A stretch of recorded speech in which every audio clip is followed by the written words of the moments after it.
The old man's room smelled of iodine and rain, a sharp, clean scent that clung to linen and the edge of a pistol's memory. The lamp on the bedside table trembled with the hall's draught, throwing a thin yellow circle across the faded wallpaper where a single moth scribbled his own brief tragedy against the glass. In the low buzz of the air conditioner, a clock ticked with stubborn pediatrics.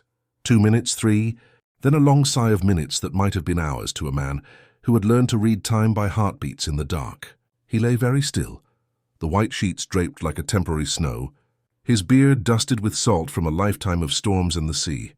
They called him C909 in the archives, a number with a voice attached to it, a label that clung to him even now when his eyes were clouded by age and his lungs remembered thunder. He had asked for tea, then water, then nothing at all until the nurse sat on the chair opposite his bed and let the room settle. The nurse's breath came in measured puffs, the rhythm of someone who had seen enough quiet deaths to know when to pretend there was nothing in particular happening at all. Her name was Mara, a soft name for a hard job, and she wore her hair in a practical knot that refused to surrender to the wind. "I brought you the box," she said softly, as if the words themselves might break the room open. "The one you asked for." The old man blinked, not from fear but from surprise, the surprise of a memory suddenly waking from a long sleep. The box rested on the bed's edge between them, small and stubborn, a carpenter's trick of a thing, with brass hinges that scraped when opened. He looked at the box as if it were a question he'd forgotten how to answer. The hands that had once steadied rifles and navigated a battlefield now trembled when he lifted the lid. Inside lay a handful of letters tied with a faded blue ribbon, a few yellowed photographs curled at the edges, a weathered notebook with a pen still pressed into its spine, as if ready to leap into motion at any tremor of a thought. The scent of old paper rose to the room, sharp and inviting and sad, a memory in itself. "Tell me what you want," Mara said, her voice barely above a sigh, the kind of gentle steadiness that can anchor seas when the wind drops. The old man found his voice, a brittle thing that rattled but did not break. "I want to tell the truth," he said, and the words came out in a thin veil between the past and the present, as if they had traveled a long way to get here and were not sure whether to stay or depart. "I want someone to listen." His mouth moved with a tremor that pressed the words into a precise shape. "I am C909, he said, a strange introduction to a life that had learned to be quiet in the corners of history, to remain unnamed where the guns had spoken. "I was there when the child raised his hands and surrendered, and I did not spare him." The admitted crime hung between them, a thing both violated and vindicated by time's strange ethics. Mara did not react with shock or indignation. She kept her own voice soft, a harbor voice. "We're listening," she said. "Tell me what happened, in your own time and in your own words." So began what would become a long conversation that stretched over hours, the lamp's heat pressing through the thin sheets of the old man's memory. The present day's hospital's pale walls grew thinner as he wandered back, not to a battlefield with stinging smoke and the screech of shells, but to a hillside where the olive trees leaned like old men, listening for rumors from the wind. The memory opened with a sound, the sound of rain on canvas, the kind of rain that turns the world to a listening ear. It was a place of stone and mud, of a city that had learned to count its days by the patrols that passed beneath its broken arches. The war had not ended. It rippled as a thunderhead does, across valleys and along cross streets, until it found its way into a man's bones and settled there with an unrelenting gravity. The first thing you notice about Caspian Rowan, he preferred Casp to the full form of his given name in those days, but the memories required more ceremony than casual use, was not his height or his hands, but the way his breath seemed to measure the air for fear. In the trench, he learned to listen for the distant thud of a shell, for the scoured whisper of a bullet passing over his head, for the softer, more intimate sounds of fear, the quickness of a comrade's breathing, the clink of a bottle tapping against a knee, the rustle of a torn map as it slipped from a pocket and drifted to the ground. He did not think of himself as a hero, not then, not ever. He was a boy who had learned to march when his legs felt heavy, with the gravity of days spent wondering whether the next day would bring bread or blood. He had joined not out of a desire to kill, but to survive, to keep his sister warm in a world that insisted there would be no tomorrow if you did not keep moving. And yet the war demanded something else from him, A test he did not understand and did not want to understand. A question that had no mercy for a boy with a rifle, and a map of a country that did not look like the country he remembered from childhood. The prisoner appeared in the memory as if conjured in a flicker of heat mirage. It was not a spectacular moment. There was no grand charge or heroic martyrdom. Instead, there was the slow, almost imperceptible draw of the day toward a line that could not be uncrossed. A decision made in the shadow of a tree that might have been a witness to other less dramatic things. In the scene, the soldiers had cornered a small group of civilians. They were not soldiers, not in the sense the fighting men would have liked to claim. They were farmers and shopkeepers turned into refugees by fear, people who had learned to kneel and pray in the open air because shelter meant danger. The prisoner, a boy of perhaps 18, had surrendered with his hands lifted high, eyes wide with the punctuation of fear and the stubborn stamina of youth. He wore a shirt that had once been white, now smeared with mud and the red earth, of a road that the wheels of armored cars had never learned to navigate without adding their own noise to the world's throbbing heart. Caspian Rowan's own hands were not clean of the day's dirt. The soldier next to him, an older man with a scar that ran from his temple to the corner of his chin, had a voice that could cut through a crowd or a storm, depending on the mood. The cadre's orders had a cold gravity to them, a reminder that even mercy could become a weapon when the moment demanded a choice that could not be undone. "Keep them quiet," the scarred man had said, not to Caspian, but to the world. The order came with a pistol's bite, a cold whisper that urged obedience rather than moral reflection. The prisoner's eyes, in the moment he raised them from the ground to meet Caspian's, seemed to plead for mercy, a plea that landed with a dull ache into the boy's chest. "Don't shoot," the prisoner whispered, though no one would hear him above the rattle of metal and the ground's tired groan. The words were not loud, but they carried a terrible weight, a request for a future that could not be granted. Caspian found himself on the edge of a moral precipice, a place he had no name for, but instinctively understood as the boundary where fear becomes something else, something almost sacred, something that could not be ignored without paying a price. He stood with his hands empty, and in that moment, a moment that stretched over hours, and that would eventually outlive all the men who stood on that hillside, he did something that looked like mercy to the outside world and something else entirely to his own conscience. The final act did not seem like a decision at all, but rather the echo of a voice in his ear, a voice that did not belong to him, a voice from a time when men spoke with the tremor of a tremor that only war could make. The pistol rose, aimed, and fired. The unarmed prisoner crumpled, the life leaving him with a soft breath and a last, almost ceremonial sigh that seemed to say goodbye to a future that would never come to pass. The room's quiet reeked of iron and rain after the act. The men around Caspian looked at him as if the world had suddenly shifted and become something he could not name. A bird flew past the skylight and knocked dust from its wing. The prisoner's companions, if you could call them that, were too shocked to move, their bodies rigid with the knowledge that life could end in a breath and the air could become a witness to murder. In the memory, Caspian did not feel triumph or a sense of mission fulfilled. He felt the opposite, a hollow bell that rang in his chest, echoing with all the things that would never be said and all the hands he would never hold again. He had no idea that this single act would become the long thread that pulled him through 8 decades of life, into a room with a lamp that trembled, into the sound of a nurse's careful breathing, into a confession he would only admit to the night before his body would finally learn to stop pretending. "Why did you shoot?" The nurse asked, voice barely above the hum of the machine's fan and the distant traffic outside. The question did not belong to the past but to the present, an echo that could be heard from a distance, as if someone else's memory had slipped its tether and was now wandering the room. The old man's breath grew shallow, and for a moment Mara wondered whether the memory would slip away again, leaving him with nothing to say but the empty space where a truth should have stood. He looked at his hands, hands that had held rifles, maps, letters, and a pen that had never learned how to say the word forgiveness. He turned his head toward his visitor, toward the young nurse whose eyes appeared to carry a patience older than the room's walls. "Because," he said, and the word came out with a rasp that hinted at an unkept oath, "someone had to be the mercy, and someone had to decide to shoot." The prisoner did not beg for mercy in a way I could hear, not with the noise of fear and the war's roar in my ears. He stood there with his city's name on his lips, a name I did not know then and will never know now.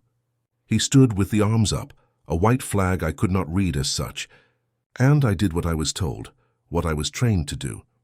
You were trained to end lives as you were trained to rescue them, Mara said, not as a challenge but as a compassionate fact. She wrote a note on a pad, her hand steady despite the tremor in her voice. But you carried it with you for 80 years. That is what you want to tell. The old man nodded once, a single hard motion, as if the world's gravity had pressed his neck down into the covers and would not let him rise until the confession rolled free. Carrego culpa por 80 anos, I must tell before I die, he whispered, the line spoken in the cadence of a Spanish-influenced memory, a phrase he'd kept tucked away in the pocket of his sleep and his sorrow. He looked up at Mara then, as if seeking permission to break a seal that had held his mouth shut for 8 decades, a seal shaped by fear, shame, and a stubborn hope that the truth could redeem him, if truth itself did not ruin him first. Her eyes softened and then hardened. A paradox that is the hospital's own emblem, care painted over with the lineaments of harsh reality. We'll listen. We'll listen as long as you need, C909. You have the floor. You have the night. He did not smile. A smile would have been a betrayal to the moment's gravity. He watched the lamp's glow ripple on the room's walls, the shadows coating the ceiling like a second skin. Then he spoke again, slower, allowing the memory to push forward with its own weight. The memory shifted. The picture changing from the hillside's wind-blown grass to a room lit by a feverish oil lamp, the kind that makes shadows thick enough to hide a confession.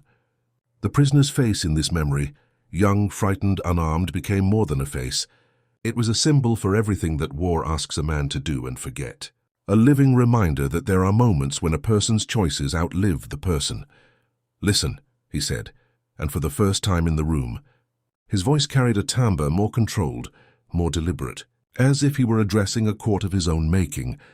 That boy would have surrendered again, would have promised to tell his mother he would keep fighting for a cause he did not even believe in anymore. He would have carried that loss to his grave and forced his children to ask questions their father could not answer. Mara held his gaze. And you? I did not hold back. I did what every soldier is told to do, he replied, though his words trembled slightly at the edges, as if the memory pressed against them from behind a door that would not stay closed. The memory's next portion stepped forward in a different light, the sort of light that comes when a day dies and another begins, the kind of light that makes the past look tangible, almost edible, and you are hungry for it even while you know it will poison you to taste it again. The old man recalled the moment after, the moment when the group's mood turned dull, when the air tasted of metal and rain and the stings of fear. After the shot, the prisoner dropped to the ground and did not move. The memory went on in his own voice. The cadence, worn thin by decades of retellings, turned too many times into guilt. I did not look away, not at the blood turning the earth a dark red, not at the way his lips moved when he tried to swallow the fear that would be his last. I saw him die and I felt no relief, only the cold that settles into a chest where mercy should have lived. There was a moment of complete stillness after this admission, the kind of silence that follows a storm's last clap. The old man's hands, resting on the blanket, tightened into fists without the force of anger, more like a man trying to anchor himself to a memory that was slipping away again. Did you hate me? He asked, not to Mara but to the memory itself, to the boy who would live with this act for the rest of his life. Did you hate me, memory? No answer came from the memory, and perhaps that was the answer enough. The unspoken judgment of time, the quiet accusation that would outlive him in the corridors of this hospital and in the minds of those who would listen to his confession later. The night wore on, and the room's light carried them deeper into the war's echo. They spoke in terse, careful sentences, short lines that could be taken as either apology or explanation, depending on the heart that listened. The boy who had been a soldier's companion in battle also had become the silent confidant in this memory, a witness to the life that had become a chain of choices, some made with courage, some made with fear, and some with a mix of both, the kind that leaves a man with an ache that you cannot measure with a standard. Explain it to me, Mara said, a practical request now, not a question of morality, but a request for the mechanics of guilt, the way it was pressed into a life, folded into a routine, and then worn as a kind of armor around the chest. So the old man spoke the memory's mechanics in precise beats, the hows, the whys, the what-if that never resolves. He spoke of the command order that had come from a superior officer who wore the insignia of a captain and a voice that could not be refused. He spoke of the fear that blind obedience can conjure, how it can dull a man's sense of what is right and what is wrong until those lines blur into a single, unblinking point. The order was to shoot, he said, the punctuation of that sentence landing with the cold compactness of a bullet. We were to prevent a risk of escape, to maintain the security of the line, to avoid a prisoner's potential to reveal secrets or to return with a vengeance that would undermine our position. I understand that logic, but the prisoner carried no weapon. He held his life with his open hands, and I held my own life with a weapon. In that moment, mercy did not exist inside the room. He paused, the memory's breath fogging the air in short, white wisps that rose and then dissolved. The nurse observed how the old man's eyes remained fixed on a point beyond the lamp, as if the universe itself had become a target, and he was still aiming at it, still trying to hit something no longer there. Did you think about his family? Mara asked, her voice gentle. Did you imagine his mother's face or his sister's cry or the rumors that would ripple through the hillside after his name was spoken? The old man lowered his gaze to the notebook in the memories box. He reached for it, an almost ritual gesture, and opened to the page that bore the first line of the confession he had not yet spoken aloud. Beyond his own memory, to carry out a command is not to understand it, he muttered, more to himself than to Mara. But to understand what I did, you must know what I believed I was saving. If I am to tell the truth, I must tell the full truth, not only the part that eases my conscience. That line hung in the room like a bell rousing a sleeping ship. The nurse remained quiet, knowing that trust here was a fragile thing, a living thread that could snap if pulled too hard, or if the truth proved heavier than anyone expected. The night wore on in the old man's memory, the rain outside increasing in its insistence, as if the weather itself were pressing the truth forward. The boy's face, so young, so open, so frightened, appeared again, not in the details of his appearance, but in the look that said, "Please, if there is a future, do not cut my thread now." Caspian Rowan's own voice came back to the memories present, as if breaking through a barrier of ice. "I do not want to die with a lie between my teeth," he whispered, a fragile line that seemed to belong to a dying man's lips, not to a 103-year-old veteran whose memory could still be sharp enough to cut through the fog. Mara's pen touched the page again. "And the guilt? How does it sit in your chest now after 8 decades? A small sound escaped him, an almost laugh, not of humor, but of bitter certainty. "Like a weight on a chest that cannot bear the weight of another breath," he said. "I have learned to live with it, and to fear it more than any enemy I faced in the field. If the truth is to be told, it must be told while I still have the breath to tell it, while the sheets still hold the memory of fear I caused." The night softened into a long, careful dawn, the world's edges pale and the sea sounding as if it were far away but listening. The old man had asked for the night to listen, and perhaps now it did, as the first light of day slid through the blinds and turned the hospital room warm with pale gold. The visitors to his memory, friends, enemies, civilians, the prisoner's family and an imagined portrait, began to take their places within the room's quiet. A tableau that wasn't a painting, but a living confession that would eventually leave the box's contents to Mara's custody, and perhaps to some other listener who would read the words and feel the pull of a life altered by a single moment of fear turned into a choice. Mara's voice came again, soft and steady. "If you want to tell the entire truth, we should proceed step by step. The last thing you want is to lose yourself in the memory, crumble beneath it. We can go slowly, let the memory give you what you need to say, sentence by sentence." The old man nodded. The room settled around them, the day's light crawling along the walls, dragging with it the faint, salty breath of the sea. The box remained open, as if a creature of memory, a small animal with eyes that could see through centuries, watched and waited for the moment when a name would be spoken and a truth would find the breath it needed to live outside the mind that kept it. In that moment, the memory made a choice for him. It stepped forward with a slow, inevitable gravity and spoke in a voice that was not his own, but a chorus of the many voices war has left behind, Voices that begged for mercy and argued against it. Voices that argued the necessity of power and the price of mercy's absence. You were not alone, the memory finally confessed, stretching the moment into something broader. Something that encompassed more than a single act or a single soldier's heart. There were others there who did not spare their own fear. There were others who believed they were doing what must be done. But in the end, it was your decision. Caspian Rowan did not argue against the memory's verdict. He did not propose a defense or a justification. He simply listened as one listens to a storm's memory, and let the truth, whatever it might become, begin its own quiet, unstoppable process. The nurse closed her notebook with a careful click. The sound like a soft gunshot in a quiet room. She stood up to fetch a glass of water, her hand brushing against the old man's shoulder in a gesture that was both practical and intimate. A reminder that even the most unyielding memories can be soothed by a touch, a soft voice, a steady rhythm. "Drink," she said when she returned, placing the glass within reach. The water tasted of mineral and the faint taste of hospital cleanliness, and the act of drinking gave him a moment of relief, a moment in which memory and present briefly shared the same breath. "Will you write it all down?" Mara asked, a tentative question that nevertheless carried the weight of immediate practical consequence. "Will you tell the story to someone who can carry it forward?"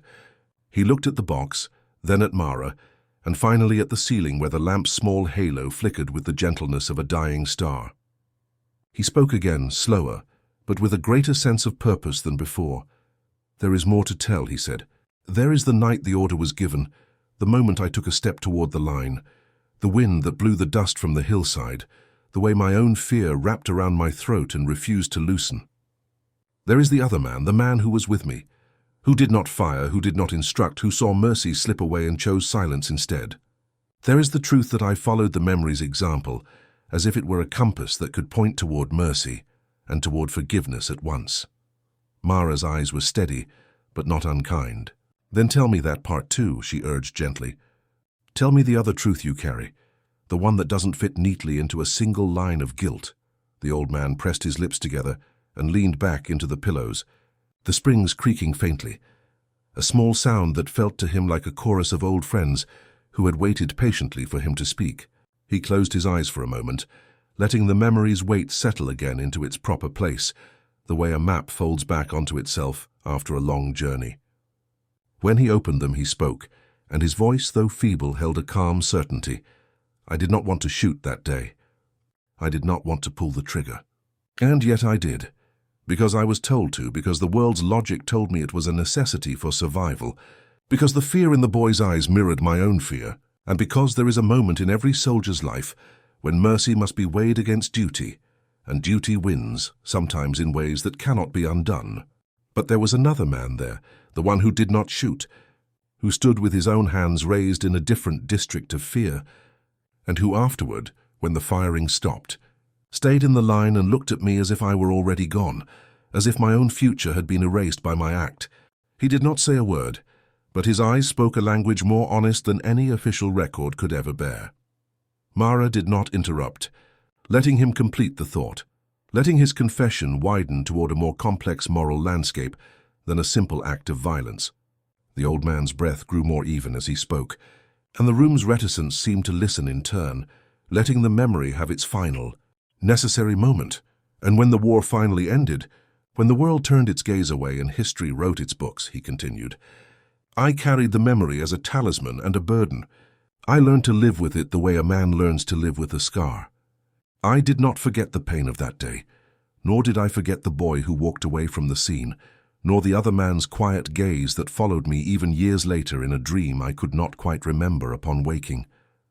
I did not speak of it, because I believed there would be no audience for it beyond the grave. And now I am older than my own fear used to be, older than the war, older than the memories need to be spoken aloud, and yet I cannot let this be the end of the story. If I am to die with some measure of peace, I must tell the truth to someone who can carry it forward without turning it into an instrument of vengeance or a trophy of blame." The room warmed a touch as dawn's first light found its way into the corner where the old man's chair, long ago, claimed its place. Mara's eyes rested on the old man with a quiet, almost reverent respect. She had listened to many confessions in her career, but this one bore the weight of a life's entire orbit, an entire solar system of choices and regrets, of fear and a stubborn longing for mercy that could not be granted retroactively. "You don't owe forgiveness to the memory," she said, choosing words as carefully as one would choose a name for a child. "You owe the memory a voice," he smiled, a small tired curve of the mouth, not a smile of happiness but a relief, the unexpected sensation of release after a lifetime of carrying something too heavy to set down.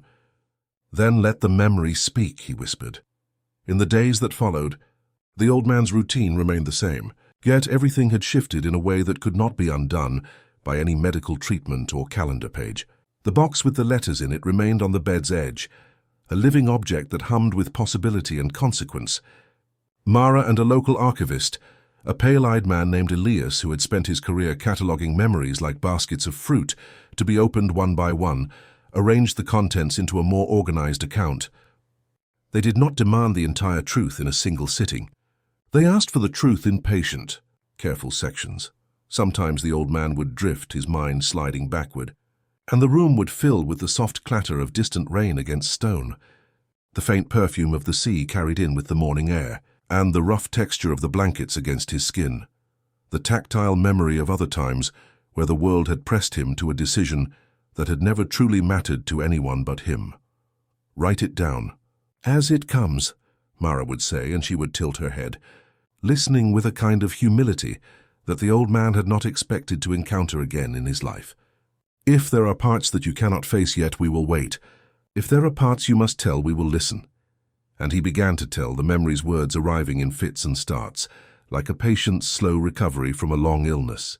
He gave no sermons, no moral judgments beyond what the memory required, and he allowed his own voice to be replaced by the memory's own insistence, a chorus of voices that had waited a long time for their turn to be heard. The old month passed into a second month, and then into a fourth, and with each passing day, the memory's breadth widened. The details grew sharper, the smell of rain on canvas, the taste of tobacco and soap in the air, the sound of metal clanking against metal as weapons were shifted, the feel of the hard ground beneath their boots, the roughness of a coat sleeve against a forearm, when a hand reached instinctively for a friend's shoulder for reassurance or for an anchor. The old man found himself speaking with a cadence that did not belong to the present and did not belong to the future, but to something like a memory's own living. Breathing truth. In these sessions, the medicine of truth worked slowly, not with dramatic thunderbolts, but with patient, careful weathering, the kind that clears a sky only after the rain has soaked the world's corners and made every detail shimmer with almost painful clarity. He spoke of the other soldier, the man who would not shoot, the man who looked at him with something like pity and fear at once, and of the life that followed him long after those days, the life of a man who could not forget even as he tried to forge a new identity, the life of a soul who learned to walk with a secret, weighing him down, and a fear of being discovered that was almost more dangerous than the memory itself. The memory's truth, in the end, was not just about guilt. It was about the war's capacity to erase lines between right and wrong and to demand that each person carve his own path through the rubble of a broken country, with nothing more than a stubborn will and a memory that would not die. And in the room's quiet, as the dawn finally arrived without fanfare, the old man repeated the Portuguese line with a stubborn insistence that surprised even him. Small litany to his own conscience. "Carrego culpa por 80 anos, preciso contar antes de morrer." The word steadied him, anchored him to the present, and somehow opened a path toward the possibility that confession might, in its own way, heal the soul that carried a wound too old to remember when it began. The day Mara and Elias left his room to fetch a fresh cup of tea, the old man found the box once more, opened it, and pulled out a single photograph, the one that had survived the war's indignities, the image of the prisoner with his hands up, a final breath of a life that wouldn't return. He studied the face, recognizing in the eyes not a reflection of guilt, but a trace of a country's memory. 2 boys, 2 futures, and a decision that would ripple through decades. He pressed his finger to the photograph as if to remind himself of the man who stood there long ago. The man who had begged for mercy and had not received it. The man who had believed in something larger than the world's cruelty and had paid the price for that belief. The memory's truth was now beginning to take shape as a narrative, not of heroism or of villainy alone, but of the complicated moral geology under a war's dust, where mercy and duty collided, where fear can bend a man's will, and where a single moment can outlive a lifetime. And so the old man's confession, the confession that he had killed an unarmed prisoner during the Civil War, that he carried this guilt for 80 years, and would tell the truth before he died, began to travel, not only through Mara's careful notes or Elias's catalogue of documents, but through the town's days as well, carried by a nurse who would tell the memory to a patient who needed it, told by a son who would ask his father what it all meant, and told by a daughter who would learn to live with the memory as part of her own family history, because every memory of war is, in truth, a memory of the people who lived through it, the men who fired and trembled, the civilians who suffered, the future generations who would learn to walk with the weight of a past made heavy by acts neither fully right nor wholly wrong. And in this hospital room by the sea, the confession began not with absolution, but with a choice, to name the memory aloud, to let it exist outside the chamber of personal shame, and perhaps to begin to let mercy into a life that had learned to fear it as a weapon. The day's light grew brighter, and the old man's breath steadied, as if the memory's burden had found a way to travel toward a horizon not yet visible, toward a possibility of release that is sometimes granted, sometimes denied, but always worth pursuing. The room held its breath with him, listening while a memory spoke, not as an indictment, but as an invitation to bear witness in a way that could help a world recall the cost of a single choice made on a hillside long ago. And the memory, in its own quiet way, kept going, choosing to reveal not a single, simple answer, but a broader truth, that war makes monsters and saints out of ordinary people, that guilt, once born, travels with a person like a shadow that refuses to be dislodged by time. Yet that confession, even when it is only whispered, can be a light that makes the guilty man's happiness possible again, not because forgiveness is guaranteed, but because the act of telling makes him real to another human being who can listen without judgment and remember well enough to tell the truth to someone else who needs it. 909. Lying there in the hospital's calm, felt a thread of release begin to tug at the corner of his life. The truth was still too heavy for him to lift in a decade, perhaps, but he could lift it in small increments, and every increment brought a shiver of relief along the old spine, a relief that his body, tired to the bone, fragile as a winter branch, could endure for a while longer. The memory's night had given way to a morning's light, and with that light came a decision, not to forget, but to speak again, to let another listener take the next step, to allow the memory to breathe, not as a wound but as a document that history might read with a patient compassion it rarely grants to a man's private sins. The confession's weight remained, but so too did a new, stubborn possibility, that telling the truth could become a kind of mercy for someone else's future, and that sometimes mercy begins with a voice that refuses to be silenced. The day stretched onward with a slow, careful patience, and the room settled into its ordinary rhythm, the rustle of sheets, the clock's precise ticks, the sigh of a distant ship, the scent of rain in the sea, the touch of a hand on a shoulder that offered quiet support. And in that rhythm, the confession's first clear lines began to take shape, not as an ending, but as a beginning.